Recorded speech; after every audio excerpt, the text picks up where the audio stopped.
T'as vu, Émilie? Encore un magasin qui ferme? Ouais, il y en a de plus en plus. Tu te souviens-tu, c'était quoi, toi? Une librairie, il me semble. Ah oui, c'est vrai. Est-ce que tu y allais?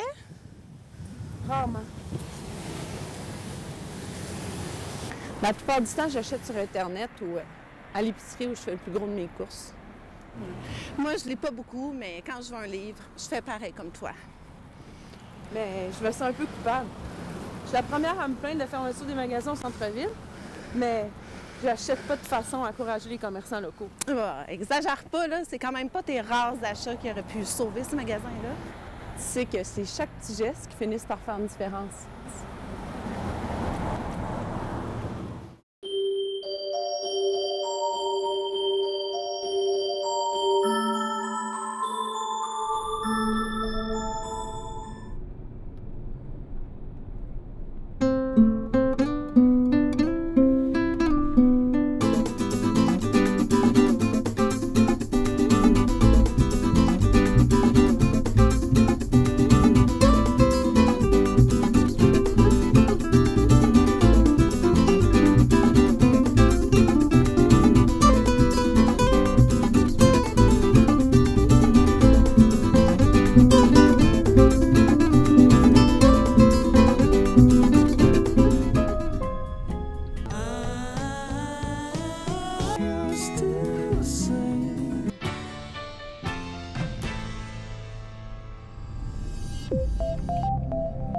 Radio RTM.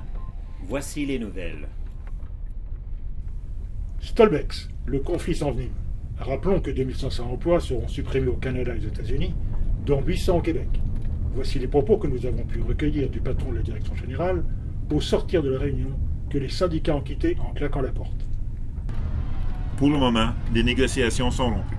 On comprend vraiment le mauvais coup que ça représente pour les personnes qui ont perdu leur emploi, mais les syndicats veulent rien comprendre que si on transfère pour une partie de nos activités au Mexique, ben c'est pas 2500 emplois qui vont être supprimés, c'est toute l'entreprise qui va...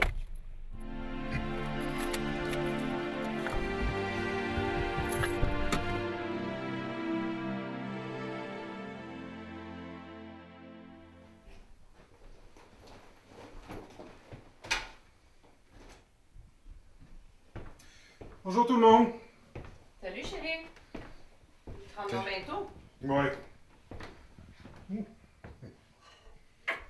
Ça sent bon? Dommage, j'ai pas tellement faim. Mais voyons, qu'est-ce qui va pas?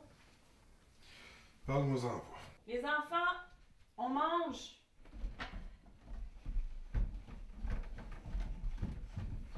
Allô, papa? Hey, salut ma grande. Ça va? Ben oui, toi? Hey, moi là! Allô, papa? Allô? Mais voyons, pourquoi tu manges pas? J'ai peur de perdre ma job. T'as entendu les nouvelles? Je suis un des derniers rentrés, c'est sûr. Ils me garderont pas. Voyons, l'entreprise va bien pourtant. Ouais, c'est sûr que l'entreprise va bien. Mais c'est toujours la même maudite histoire. Ils nous parlent de compétition internationale. On gagne trop cher ici par rapport au salaire de crève-faim dans d'autres pays. C'est pour ça que l'entreprise est allée investir au Mexique? C'est sûr. Mais on peut juste espérer que tu vas être un des chanceux. C'est ça. Mais à la place d'espérer, vous pourriez essayer quelque chose. Quelque chose comme? Ah ben, prends ton ami Marion à son restaurant, là. Il utilise un réseau de monnaie locale. C'est vrai. J'ai vu du monde payer avec ça l'autre jour. Mais en même temps, je pense pas que c'est ça qui va redonner un travail à ton père. Hein? Ouais, mais sois pas vécu, maman. Anyway, ça coûte rien se renseigner, là.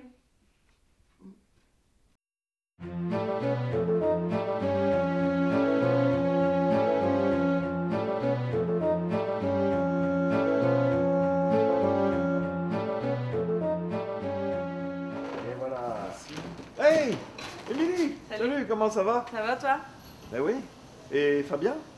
Moyen. Bonjour Émilie. Hey, Julien! Ça va bien? Oui, toi? Oui. Ça fait super. longtemps? Ben oui, tu veux t'asseoir avec moi? Ah, ben en fait, je venais voir Marion. Ma fille m'a conseillé de venir vous demander de me parler de la monnaie locale. Ah, le Révol. Ah, bah écoute, désolé, Marion est partie pour une semaine, elle est en formation. Mais je peux peut-être en parler aussi bien qu'elle, hein. J'ai fait partie du groupe fondateur. Ah, ben, si t'as un moment pour ça, volontiers. Ben oui, pas de problème. Ouais, le rush est passé, c'est bon. Bah écoute, moi ça m'intéresse aussi. Est-ce que tu veux t'asseoir avec moi? Ah, ben oui. Ok, je te sers un café? Avec plaisir. Ok, je vous explique. Toutes les monnaies locales reposent sur une charte de valeurs que les utilisateurs veulent voir exprimée dans la société. Mais comme vous le savez, c'est plus difficile à dire qu'à faire. Ça, c'est le rêve, qui représente l'idéal des membres du réseau. Le Révol, lui, évoque une révolution à entreprendre. Une révolution? Oui, mais pas une révolution violente. Une révolution dans notre façon de penser la richesse. Parce qu'on pense à l'envers, vois-tu? Comment ça, on pense à l'envers? On fait passer l'argent avant la vie. Mais comment veux-tu faire autrement? Si t'as pas d'argent, tu te retrouves à la rue. Faut bien gagner sa vie. Oui, mais c'est là que c'est l'erreur. Imagine que le gouvernement nous empêche de chanter parce qu'on manque de notes. Qu'est-ce que t'en penses? Ben, je dirais que c'est idiot. Par manque d'inspiration à la rigueur, mais pas par manque de notes. C'est pareil pour la monnaie. Ils coupent dans tout par manque d'argent, la santé, l'éducation. Et la monnaie, c'est plus d'heures comme avant.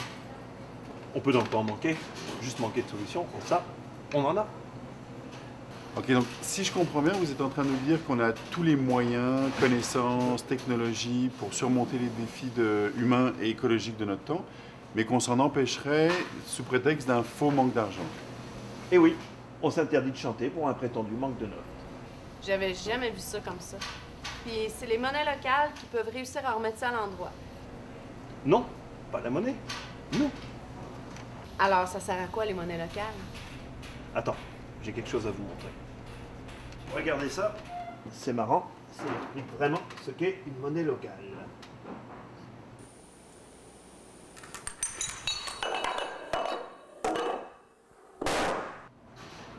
Ouais, mais je vois pas trop le rapport. Ça symbolise un potentiel d'évolution, ça part de presque rien et ça monte. Pareil pour la monnaie locale, on apprend à évoluer tranquillement vers une société équitable, juste en pensant à l'endroit.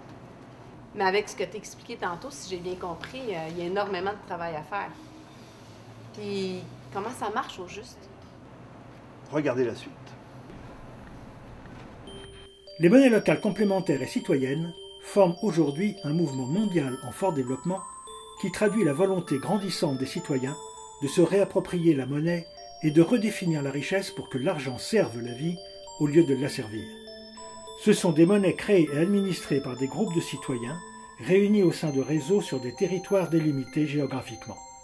Chaque monnaie locale est administrée et animée par une association sans but lucratif, mais ça peut être aussi une coopérative qui réunit d'une part les habitants du territoire qui le désirent et d'autre part les commerçants, producteurs et entreprises qui acceptent d'être payés en monnaie locale.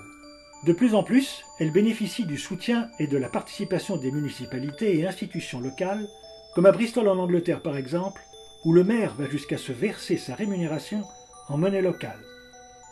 L'acte fondateur d'adhésion au réseau est la signature de la charte des valeurs humanistes et écologiques que l'on veut apprendre à exprimer, complétée par le versement d'une cotisation annuelle pour couvrir les frais de fonctionnement de l'association.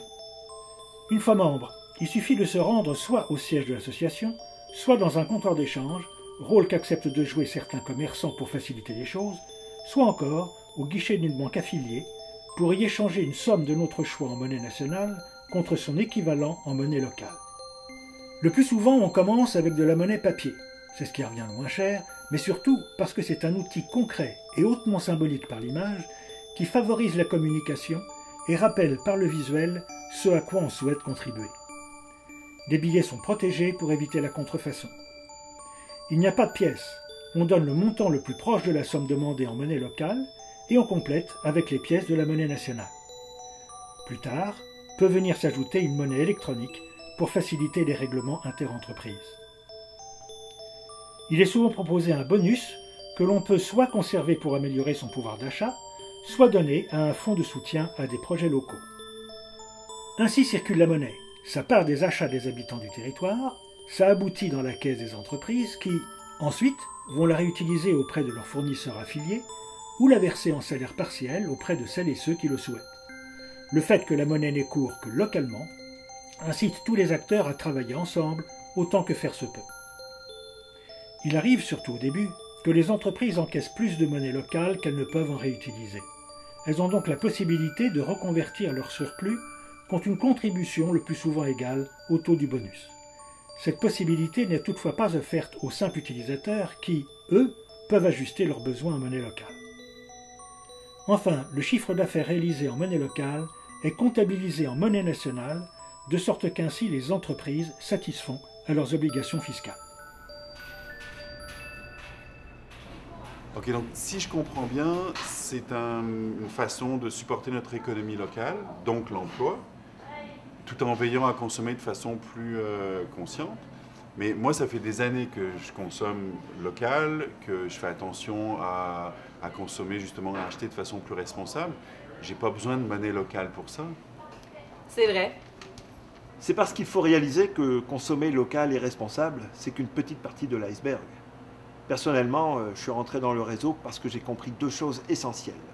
D'après la Banque centrale, seuls 3% des flux monétaires mondiaux servent à l'économie réelle. Les 97% restants, c'est de la spéculation et on connaît l'impact sur l'humain et la nature. Et qu'est-ce que la monnaie locale change à ça? Je pense que j'ai saisi.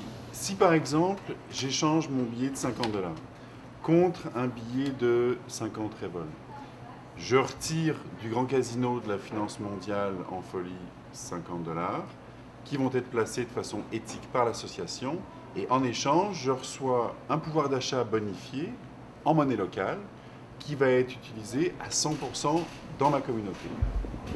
Absolument. Je veux bien, là, mais la monnaie locale représente quoi dans l'économie mondiale? Une goutte d'eau dans l'océan? Je vois vraiment pas quel changement ça peut apporter. C'est un acte de cohérence. Tu peux acheter le bio, tout ce que tu veux. Si le moyen de paiement alimente ce que tu veux faire disparaître, ben, c'est comme laisser les robinets ouverts après avoir fait la salle de bain. Ça n'a pas de sens. C'est vrai, ça. Tu parlais de deux raisons tantôt, c'est quoi l'autre? Avec la monnaie locale, on double la masse monétaire. Ça, ce sont mes 50 $ ordinaires. Si je paye avec ça, ils font juste changer de poche. Par contre, si je les échange pour la monnaie locale, mes 50 deviendront une épargne qui serviront à financer des projets éthiques pour la communauté. Et mes révols serviront pour mes achats. 50 plus 50 égale 100. C'est la multiplication des pains. C'est ce qu'on appelle l'effet de levier. C'est sûr que c'est bon pour la communauté. Marco, tes arguments m'ont convaincu. Je sais pas où ça ira, mais ça fait bien du sens. Puis le sens, ben, c'est pas mal ce qui me manque le plus aujourd'hui. Alors, amène ta charte, je signe. Portez-en deux pendant que vous y êtes.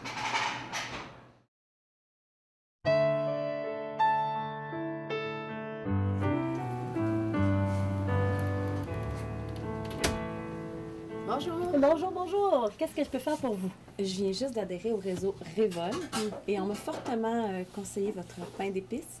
On m'a dit qu'il était non seulement délicieux, mais qu'il paraît qu'il y a une histoire assez spéciale qui s'y rattache. Effectivement. Ce pain aux épices-là demande des céréales particulières que j'arrivais à trouver seulement aux États-Unis. Dernièrement, j'ai adhéré au mouvement de la monnaie locale et dans le réseau, j'ai rencontré un paysan bio. On discutait comme ça. Évidemment, je lui ai parlé de mon pain d'épices. Et puis, il en est venu à me dire que si je voulais, il pourrait produire pour moi les céréales dont j'ai besoin. À condition, bien sûr, que je m'engage à les lui prendre parce qu'il n'a pas de demande spécifique pour ça. Wow! Bel exemple de ce que la monnaie locale peut faire. Hein? Est-ce que ça arrive souvent, ça, dans le réseau? Sans doute pas aussi souvent qu'on le voudrait.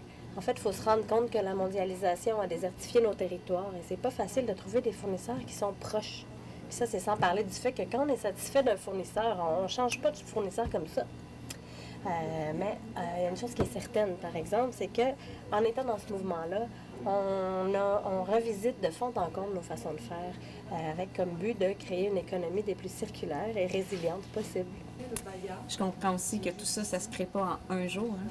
Comme Marion m'expliquait, la monnaie locale a un potentiel d'évolution qui se construit un pas à la fois. Est-ce que je vous paye en révolte? Avec plaisir.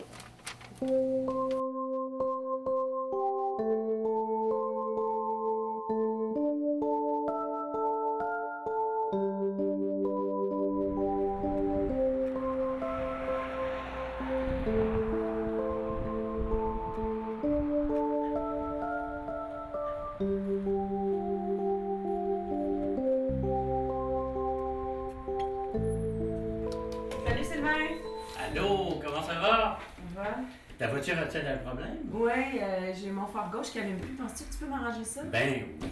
Amène la voiture dans le garage, je vais te retrouver à l'atelier. Parfait, merci.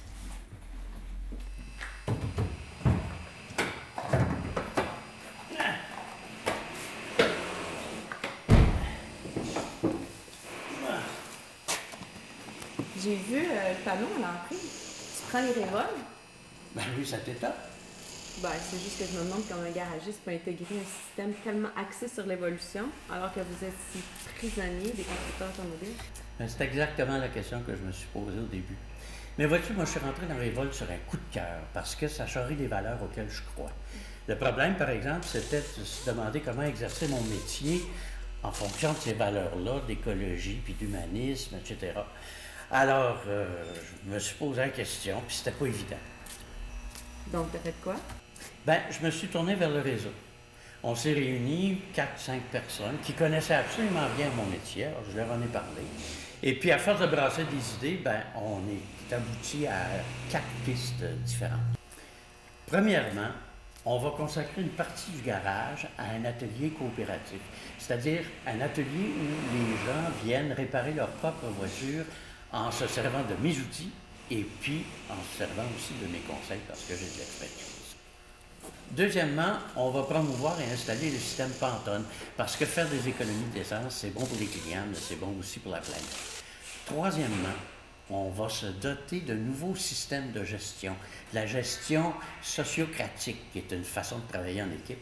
Et puis quatrièmement, ben, on s'est posé la question comment intégrer puis faire participer le garage à la communauté. Tu as réussi à faire tout ça?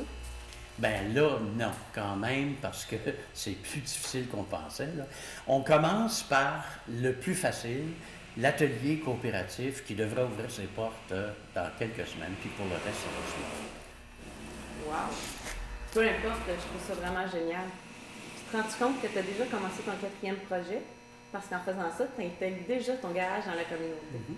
Si d'autres entreprises font comme toi, là, ben, on s'ouvre vers la collaboration et la solidarité. Exactement. Franchement, bravo!